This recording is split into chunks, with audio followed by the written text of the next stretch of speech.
तो चलिए सीधे उस घटना पर आते हैं जिसने पिछले कुछ दिनों में दुनिया भर में काफी हलचल मचाई है। Operation midnight hammer. जी हाँ। ये 21-22 जून की रात को हुआ और इसने अमेरिका, इजराइल और ईरान को आमने सामने ला खड़ा किया है। बिल्कुल। जो शुरुआती रिपोर्ट्स हैं उनके मुताबिक अमेरिकी सेना ने B-2 बॉम्बर्स इस्तेमाल किए। B2s, हाँ, अच्छा। और वो भी खास तौर पर बंकर बस्टर बॉम्बों के साथ।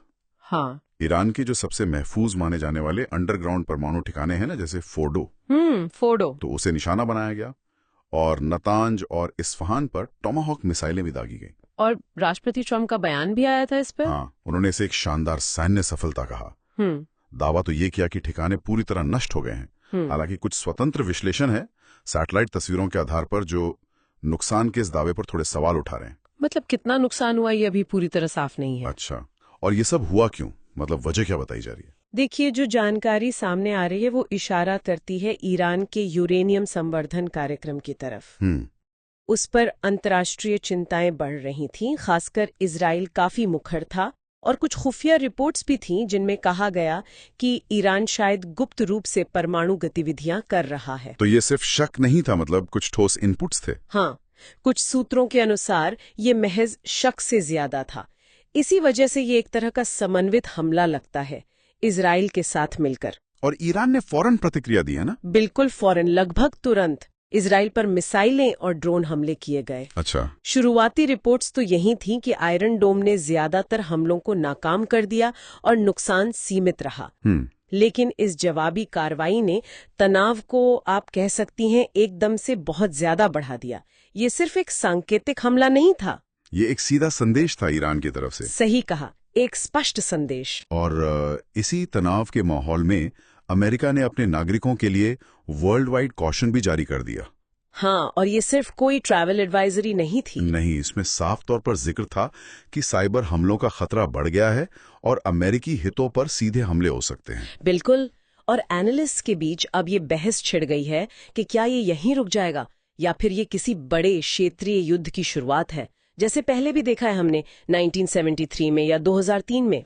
राजनीतिक और कूटनीतिक स्तर पर भी काफी उथल-पुथल मची है। हाँ, अमेरिका के अंदर ही देखिए, रिपब्लिकन पार्टी ने तो जोरदार समर्थन किया इस कार्रवाई का। लेकिन कई डेमोक्रेट्स ने इसे न सिर्फ असंवैधानिक बताया बल्कि ये भी कहा कि ये बहुत जोखिम भरा कदम है। इससे अमेरिका एक ऐसे युद्ध में खिंच सकता है जिसे वो चाहता नहीं। अंदरूनी तौर पर भी मतभेद थे शायद। कुछ रिपोर्ट्स तो यही कह रही हैं कि व्हाइट हाउस में भी इस पर एक राय नहीं थी। और दुनिया भर से कैसी प्रतिक्रियाएं आई? वो भी बंटी हुई थी। जैसे ऑस्ट्रेलिया, जो अमेरिका का परंपरागत सहयोगी है, उसने समर्थन किया। लेकिन रूस और चीन ने कड़ी निंदा की, कहा कि ये अंतर्राष्ट्रीय कानून का उल्लंघन है। पाकिस्तान ने भी काफी सख्त प्रतिक्रिया दी। तो ये वैश्विक समीकरणों को और उलझा रहा है। बिल्कुल। और एक बहुत बड़ा खतरा और मंडरा रहा है, आर्थिक खतरा। आप हॉर्मुज़ जलडमरूम मध्य की बात कर रहे हैं? जी हाँ, ईरान ने संकेत दिया है कि वो स्ट्रेट ऑफ हॉर्मुज़ को बंद कर सकता है। और ये तो बहुत ही अहम रास्ता है तेल के लिए। बहुत ज्यादा। दुनिया का लगभग 20 से 25% तेल व्यापार यहीं से होता है। अगर ये बंद होता है तो सोचिए क्या होगा। तेल की कीमतें आसमान छू लेंगी और पूरी वैश्विक सप्लाई चेन और अर्थव्यवस्था पर इसका बहुत बुरा असर पड़ सकता है। तो अब आगे क्या? स्थिति तो काफी नाजुक लग रही है। निश्चित रूप से बहुत नाजुक मोड़ पर है सब कुछ। ईरान आगे क्या करेगा, इस पर कई तरह के क्यास लगाए जा रहे हैं। जैसे भी बना रहे। साइबर हमलों का भी खतरा है। हाँ बिल्कुल। ईरान की साइबर क्षमताएं काफी मानी जाती हैं। वो महत्वपूर्ण इंफ्रास्ट्रक्चर को निशाना बना सकता है, जैसे ऊर्जा कंपनियां या वित्तीय संस्थान, और आतंकवाद के जरिए जवाब देने की आशंका को भी नकारा नहीं जा सकता। और डिप्लोमेसी, बातचीत की कोई गुंजाइश बची है? फिलहाल तो दरवाजे बंद दिख रहे हैं। जो पर्दे के पीछे बातचीत चल रही थी ना मस्कट और ओमान में, हाँ। वो इन हमलों के बाद रद्द हो गई है। ऐसा लगता है कि कूटनीतिक रास्ते फिलहाल रुक गए हैं। लेकिन कोशिशें तो हो रही होंगी। हाँ, कोशिशें जारी हैं। यूरोपीय संघ है, जापान है, मलेशिया और कई दूसरे देश लगातार अपील कर रहे हैं कि संयम बरता जाए, बातचीत की मेज पर वापस आया जाए।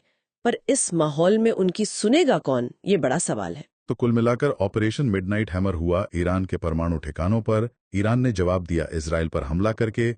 दुनिया भर में चिंता बढ़ गई। अमेरिका में राजनीतिक मतभेद दिखे और कूटनीति फिलहाल ठप है। सही। और हॉर्मुज़ तो बंद करने का खतरा और प्रॉक्सी युद्ध की आशंका बनी हुई है। हम एक ऐसे पॉइंट पर हैं जहां सीधी बातचीत बंद है और अप्रत्यक्ष तरीकों से, मतलब नॉन ट्रेडिशनल तरीकों से ये संघर्ष और बढ़ सकता है। बिल्कुल, इसका खतरा काफी ज्यादा है। तो आखिर में सोचने वाली बात यह है कि जब डिप्लोमेसी के जाने पहचाने रास्ते बंद नजर आ रहे हैं और टेंशन अपने चरम पर है, तो क्या पर्दे के पीछे या किसी और लेवल पर ऐसे रास्ते खोजे जा सकते हैं जिनसे इस स्थिति को संभाला जा सके, या फिर क्या हम कुछ ऐसे अनपेक्षित परिणामों की तरफ बढ़ रहे हैं जिनका अंदाजा भी किसी को नहीं है?